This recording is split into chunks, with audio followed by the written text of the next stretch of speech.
High বন্ধুরা, আজকে তোমাদেরকে দেখাবো আমার ছোট্ট একটা সেলাইয়ের কারখানা আছে, যেখানে আমি, আমার হাজব্যান্ড বা আরও 4-5 জন বা তার বেশি 6-7 জন আছে কাজ করে। তো সেই মেশিনগুলো এবং কোন ধরনের মাল হয় সেগুলো তোমাদেরকে শেয়ার করব।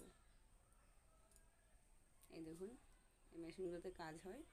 তো এখন টিফিন টাইম, সবাই টিফিন করতে গেছে, এখন 2টো বাজে। 4টের সময় সবাই আবার চলে আসবে। চলো দেখো এবার। এই পাশেও মেশিন রাখা আছে, এই পাশে আছে।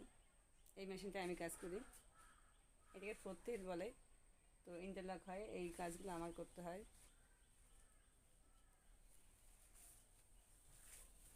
এইখানে মাল রাখা আছে, রেডি মাল বস্তায় রাখা আছে।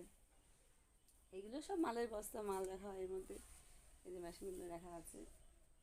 এবার কি কি মাল হয় সেগুলো তোমাদেরকে দেখাবো। এই দেখুন, এটা একটা জ্যাকেট আছে।